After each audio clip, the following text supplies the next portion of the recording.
Saludos. Antes que nada quiero agradecer al Departamento de Cardiología del Hospital Militar Universitario Dr. Carlos Arbelo por su gentil invitación y a la vez felicitarlos por mantener abiertos espacios como este, espacios científicos como son los coloquios médicos, que son propicios para la educación médica continua. En los próximos minutos vamos a hablar acerca de enfermedades neumonológicas y corazón. Y para ello les he traído los 6 mitos, o más que mitos, las 6 dudas razonables que con más frecuencia me he topado durante el ejercicio de mi especialidad. El primero que les traigo es el siguiente. En pacientes cardiópatas, especialmente aquellos con fibrilación auricular que cursan con asma o EPOC, se desaconseja el uso de broncohidrasadores por el riesgo cardiovascular que su uso representa.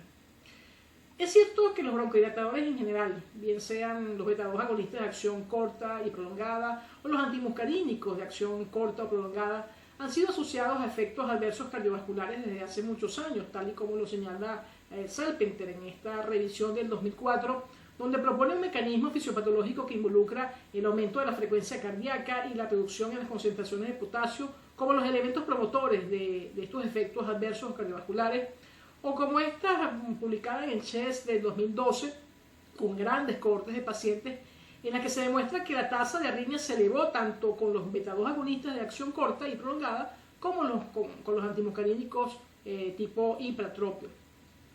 Sin embargo, surgen señalamientos, como el que les traigo a continuación, en los que el autor invita a la comunidad científica a analizar todas las perspectivas alrededor de los broncohidrasadores, específicamente alrededor de los beta-2 agonistas, en las que el autor hace un llamado de atención acerca de que Salpenter, en sus conclusiones del año 2004, no toma en cuenta estudios de buen diseño y grandes cohortes como TORCH, en el que la salmeterol no aumentó significativamente la mortalidad. También hace un llamado a la reflexión y a tomar en cuenta que estudios como OpFlife, Euroscope, demostraron que entre los factores que mejoran la supervivencia de la EPOC, destacaba pues la reducción de las exacerbaciones, que hasta la fecha, año 2021, sigue siendo una de las piedras angulares y el principal rasgo tratable de la enfermedad. De manera que en una mano tenemos los efectos adversos cardiovasculares de los broncohidrasadores, pero en la otra tenemos la evidencia probada de que la reducción de las exacerbaciones reduce mortalidad. Y como sabemos que para que un paciente no haga broncoespasmo y por lo tanto no haga exacerbaciones, aunado desde luego a otras estrategias, tenemos que brindarle broncohidrasadores. Dicho en otras palabras, los broncohidrasadores son necesarios. Con esto en mente, existen otros estudios, como este metaanálisis publicado en Toras 2013, que incluyó 42 estudios con más de 52.000 pacientes, en el que se demostró que los LABAs y el lama-tiotropium en su presentación Handy-Haler tenían perfiles de seguridad aceptables, no así tiotropium de niebla suave o Respimat, que fue asociado en ese entonces a un incremento de muertes en general, aunque esta afirmación fue desestimada el mismo año tras los resultados del Tiospir. Surge este otro estudio recientemente publicado, un análisis post-hoc, que incluyó 4 estudios con más de 700 pacientes, en el que 2 LABA, olodaterol y formoterol, no fueron asociados a arritmias, y aunque hubo un incremento significativo de la frecuencia cardíaca, esta no fue persistente ni superó los 3 latidos. Este estudio nos hace remontarnos a este otro, pionero en su diseño, que fue publicado en el año 1998, donde se evaluó el comportamiento de la frecuencia cardíaca a dosis creciente de salbutamol, desde los 200 microgramos hasta los 800 microgramos, es decir, desde 2 inhalaciones hasta 8 inhalaciones, y en el que, si bien es cierto, hubo un incremento significativo de la frecuencia cardíaca, esta no superó los 4 latidos y no se asoció a síntomas ni modificaciones en la presión arterial sistólica, pero que desde luego sí logró el buscado incremento significativo del flujo pico expiratorio, es decir, produjo broncohilatación. Similares resultados fueron obtenidos en una réplica de este estudio en el año 2006. De manera que estos 3 estudios, beta-2 agonistas de acción corta y prolongada, año 1998, 2006 y 2020, demuestran que el uso de estos fármacos genera broncohilatación a un costo en términos de frecuencia cardíaca de apenas 3 o 4 latidos, que no está asociado a síntomas cardiovasculares, modificaciones en la presión arterial o arritmias. Ahora bien, con estas dos visiones en perspectiva, obtenidas de evidencias a favor y otras en contra de los broncodilatadores, y con la clara evidencia de la necesidad de usarlos en pacientes con asma y EPOC para reducir exacerbaciones y con ello mortalidad, los invito a que analicemos lo que ocurre en un paciente con fibrilación auricular que presenta una exacerbación hipercápnica del EPOC, es decir, tiene una FA y un broncoespasmo lo suficientemente severo como para retener CO2. Tal y como lo señala el grupo de Terzano en este estudio, en cualquier paciente, y desde luego en el paciente con fibrilación auricular, la exacerbación del EPOC produce, además de un incremento del trabajo respiratorio de hasta 50 veces, un estado de hipoxemia. Este estado de hipoxemia se convierte en un estímulo simpático liberador neurohormonal de catecolamina, que en cualquier individuo, incluido en el cardiópata, aumenta la irritabilidad ventricular. Paralelamente puede coexistir hipercapnia de instalación aguda que induce depresión miocárdica, y en este escenario la combinación de estos dos factores, hipoxia, entiéndase descarga catecolaminérgica, e hipercapnia, entiéndase depresión miocárdica, se produce constricción arteriolar pulmonar. Esta última condición aumenta la poscarga del ventrículo derecho, genera hipertensión del ventrículo derecho, dilatación de la aurícula derecha, aumento de la presión transmural sobre los vasos endocárdicos, alteración de la distribución del flujo sanguíneo, y aunado a los efectos del aumento del trabajo respiratorio y el aumento del consumo miocárdico de oxígeno, se crea el ambiente propicio, un ambiente propicio que se convierte o bien en un disparador de fibrilación auricular en quienes no la tengan, o en un escenario donde la fibrilación auricular se perpetúa en el tiempo con un incremento de la respuesta ventricular que será difícil de controlar si no se corrigen los eventos desencadenantes, entiéndase como efectos desencadenantes, hipoxemia, hipercapnia, aumento del trabajo respiratorio. Dicho esto, tenemos que asumir y nunca olvidar que en el paciente cardiópata, como en cualquier otro paciente con exacerbación de su asma o EPOC, la hipoxia y la hipercapnia es generada y perpetuada por el nivel de broncoespasmo y fatiga de los músculos respiratorios. Pero en el cardiópata, los efectos de la hipercapnia y de la hipoxia van a ser definitivamente más deleterios que los 3 o 4 latidos adicionales que se ha demostrado que el broncodilatador por sí solo induce, efecto que de seguro queda enmascarado detrás del aumento de la frecuencia cardíaca generado por la exacerbación de la EPOC o por la crisis de asma propiamente dicha. Es por ello que en cualquier paciente, incluido el cardiópata, la piedra angular del tratamiento será la administración de broncodilatadores, y el mayor poder de broncodilatación se alcanzará con el uso de combinaciones de fármacos agonistas beta-2 y antimuscarínicos. Todos los demás tratamientos, esteroides inhalados, esteroides sistémicos, antibióticos, oxígeno, sulfato de magnesio, etcétera, etcétera, son adyuvantes. La broncodilatación rápida y efectiva se va a lograr con broncodilatadores, y la mejor vía de entrega de los broncodilatadores definitivamente no es otra que la inhalada. Tal y como lo establecen las guías, la presencia de fibrilación auricular no debe alterar el tratamiento de la EPOC. Si bien los broncodilatadores han sido previamente descritos como agentes proarrítmicos, la evidencia disponible sugiere un perfil de seguridad general aceptable. De manera que ante este mito y la evidencia, se inclina pues la balanza a favor del uso de broncodilatadores. Vamos entonces con el segundo mito, que reza de la siguiente manera. En pacientes con insuficiencia cardíaca, todos los derrames pleurales son trasudados. En la insuficiencia cardíaca, la mitad de las radiografías de tórax muestran derrame pleural, y si se aplican métodos más sensibles como la ecografía o la tomografía, esos porcentajes alcanzan hasta el 85% de los casos, siendo en la mayoría de las veces bilateral, seguido por unilateral en el hemitórax derecho, y con menos frecuencia exclusivo del lado izquierdo. Como todos sabemos a raíz de los estudios del Dr. Lai, fallecido recientemente, los derrames pleurales se clasifican tradicionalmente en base a los criterios por él publicados en el año 1972 y que aún siguen vigentes, ya que el Dr. Lai magistralmente seleccionó un par de parámetros con un alto valor fisiopatológico. El primero de ellos es el cociente de proteínas líquido pleural suero, que refleja la permeabilidad pleural, y el segundo, la LDH, que bien sea como cociente o como valor absoluto, refleja el grado de inflamación de la membrana pleural. Con tan solo estos dos criterios, el Dr. Lai logró discriminar en su trabajo original, que reunía 150 pacientes, los exudados de los trasudados con una alta sensibilidad y especificidad. Sin embargo, cuando sus criterios se aplican en derrames pleurales en pacientes con insuficiencia cardíaca, el 25%, o sea, una cuarta parte de los casos, son clasificados erróneamente como exudados. Cuando se realizan estudios de mayores cohortes de pacientes, como este de casi 5.300 pacientes, se observa que la especificidad cae de 98% a 72%, lo cual no le resta vigencia y menos aún aplicabilidad a los criterios de Lai, que todavía siguen vigentes y van a seguir siéndolo probablemente para siempre.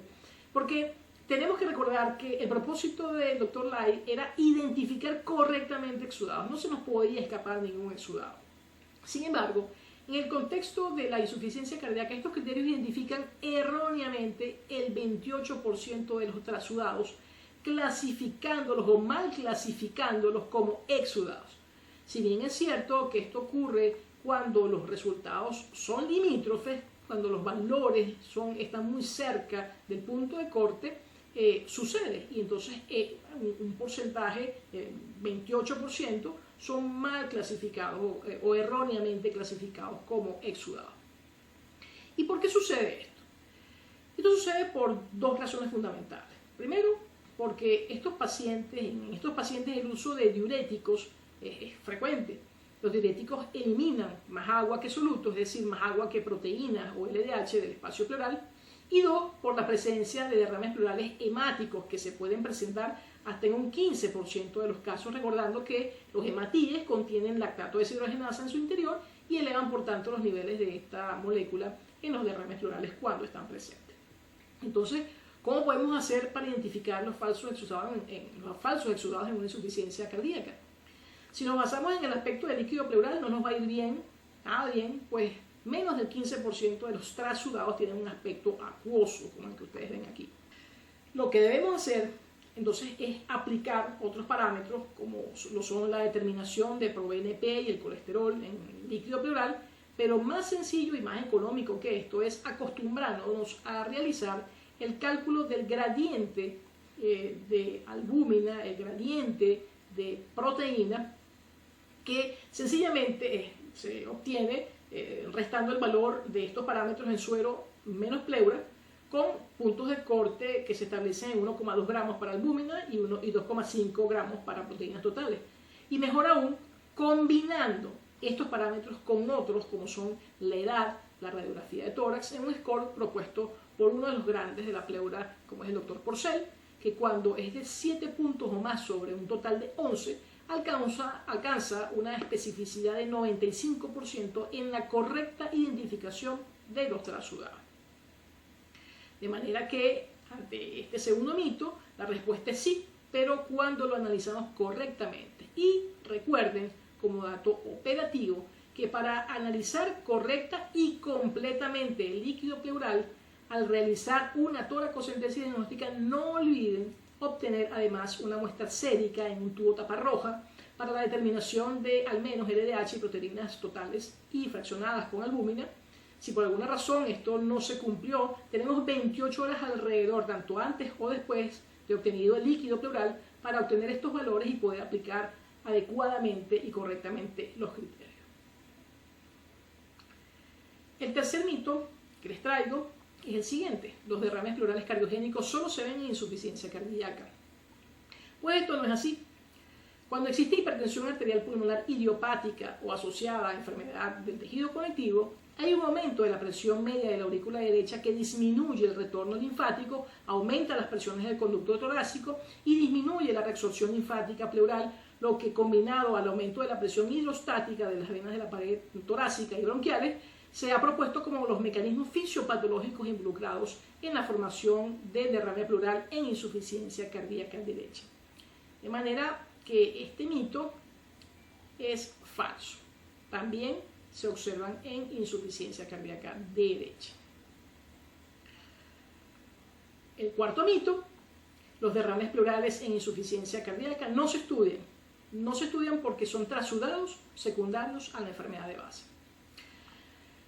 Aunque el juicio clínico es bastante bueno en la identificación de los exudados, no lo es en la identificación de los trasudados. Observen en este estudio, los clínicos fallaron en predecir trasudados en el 44% de los casos. De hecho, estas radiografías que ustedes observan aquí correspondían en todas ellas, en todos los casos, a pacientes con insuficiencia cardíaca descompensada exclusivamente. Por tanto, cuando el médico basa el diagnóstico de trasudado en su juicio clínico, tiene una alta probabilidad de fallar. Por otra parte, existe hasta un 30% de causas duales o múltiples de derrame pleural, por ejemplo, en pacientes con insuficiencia cardíaca descompensada que curse al mismo tiempo con una tuberculosis pleural o un cáncer. Y también, aunque menos frecuente, existen derrames pleurales bilaterales con causas distintas para cada hemitórax, lo que se conoce como síndrome de Contarino. De manera que no es prudente asumir que un derrame pleural es un trasudado, así sea en el contexto de una insuficiencia cardíaca. Lo aconsejable es individualizar siempre cada caso y tener presente las indicaciones de estudio de líquido pleural en insuficiencia cardíaca. Por lo tanto, con respecto a este cuarto mito, es falso. Hay que individualizar. El juicio clínico pre-toracocentesis ha demostrado ser inferior a los criterios del LADI para identificar los trasudados, y no en pocas ocasiones el médico considera seriamente la posibilidad de una insuficiencia cardíaca solo después de haber analizado el líquido pleural y descubrir que es un trasudado. El siguiente mito: los derrames pleurales en insuficiencia cardíaca no se drenan, solo se deben manejar con diuréticos. Como se mencionó anteriormente, hasta el 85% de los pacientes con insuficiencia cardíaca pueden cursar con derrames pleurales y habitualmente mejoran con tratamiento médico. Sin embargo, cuando estos derrames pleurales ocupan más del 50% y son sintomáticos, la toracocentesis terapéutica que no exceda de 1,5 litros puede ser una alternativa mientras se espera el efecto de la terapia diurética. Por su parte, los derrames pleurales que son refractarios recidivantes y que son sintomáticos se benefician del drenaje de la cavidad pleural a través de toracocentesis terapéuticas que, según algunos autores, promueven que sean repetidas. En nuestro centro no comulgamos con esta conducta, consideramos que deben evitarse toracocentesis repetidas porque tienden a tabicar e infectar la cavidad pleural, complicando el manejo de estos pacientes. En casos de derrames pleurales recidivantes, lo que se aconseja es ofrecer pleurodesis o la inserción de catéteres tunelizados. En este orden de ideas les traigo este estudio en el que se coloca catéter tunelizado a 38 pacientes con derrame pleural cardiogénico refractario. Como ustedes pueden observar, en todos hubo mejoría significativa de la disnea a las 2 semanas de la inserción, hubo pleurodesis espontánea en 29% de los pacientes a los 2 meses y el catéter se pudo retirar en casi la mitad de los pacientes al cabo de 3 meses. Ante la pregunta de qué es mejor ofrecer, catéter tunelizado o pleurodesis, desde luego que la conducta va a depender también de la disponibilidad de cada centro. Sin embargo, este estudio compara la colocación de catéter tunelizado con la realización de pleurodesis toracoscópica en 80 pacientes. En ambos grupos se logró alivio de los síntomas sin diferencia entre ambos métodos, pero en el grupo de catéter tunelizado hubo menor estancia hospitalaria, menor morbilidad atribuible al procedimiento y menor número de readmisiones relacionadas al derrame pleural, lo que hace a este método a tomar en cuenta y bastante atractivo para ofrecer a este tipo de pacientes. De manera que esta afirmación de que los derrames pleurales en insuficiencia cardíaca no se drenan, solo se debe manejar con diurético, es falsa. Hay que individualizar cada caso y tener en mente opciones como la pleurodesis y la inserción de catéteres tunelizados. El sexto y último mito que les traigo es el siguiente. En pacientes cardiópatas con EPOC y asma debe evitarse el uso de betabloqueantes adrenérgicos porque inducen broncoespasmo y bloquean la respuesta a los broncodilatadores. Aunque hay una vasta evidencia que demuestra que los betabloqueantes mejoran la supervivencia en las enfermedades cardiovasculares, El temor al broncoespasmo y al bloqueo de la actividad agonista beta de los broncodilatadores hace que menos de un tercio de los pacientes isquémicos con EPOC y apenas una cuarta parte de los pacientes con EPOC e insuficiencia cardíaca se les brinde el beneficio del uso de betabloqueantes. Cuando se analizan los efectos de los betabloqueantes sobre la función pulmonar, observamos que los betabloqueantes como atenolol, metoprolol y bisoprolol no fueron asociados a cambios en la función pulmonar, a síntomas respiratorios, ni afectaron la respuesta broncodilatadora de los beta-2 agonistas, incluso en EPOC grave. Con respecto a enfermedades reactivas, entiéndase como enfermedades reactivas, asma, aunque se observó una discreta reducción del BEF con el uso de betabloqueantes cardioselectivos, esta reducción no fue fija, no estuvo asociada a síntomas y fue revertida con el broncodilatador. Asimismo, como dato interesante, la magnitud de la respuesta broncodilatadora fue mayor en la población tratada con betabloqueantes con respecto a los no tratados por un aparente mecanismo de upregulation de los receptores beta-adrenérgicos.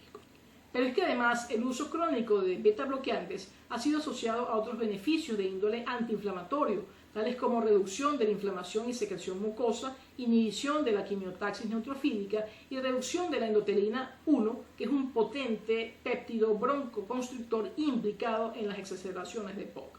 De manera que para el año 2011 el uso de betabloqueantes en EPOC era un dilema no resuelto, y en el 2020 el dilema fue resuelto tal y como lo señala la Sociedad Española de Cardiología en su página web, haciendo referencia a este metaanálisis que incluyó a más de 670.000 pacientes con EPOC, cuyas conclusiones fueron las siguientes. El uso de betabloqueantes en EPOC no solo es seguro, sino que reduce su mortalidad por todas las causas, así como la mortalidad intrahospitalaria. Los cardioselectivos pueden reducir las exacerbaciones y no afectan la acción de los broncodilatadores. Reducen el incremento de la frecuencia cardíaca causada por los broncodilatadores que se asocia al aumento de la mortalidad. De manera que en cuanto a esta afirmación, la evidencia inclina definitivamente la balanza hacia el uso de betabloqueantes. Estos son entonces los 6 mitos que les he traído y quizá de todos ellos los mensajes que me gustaría se llevaran a casa es que siempre y cuando esté indicado, no le nieguen el beneficio de un betabloqueante al paciente con patología pulmonar y no le nieguen, por favor, el beneficio de un broncodilatador al paciente con patología cardíaca. Muchas gracias.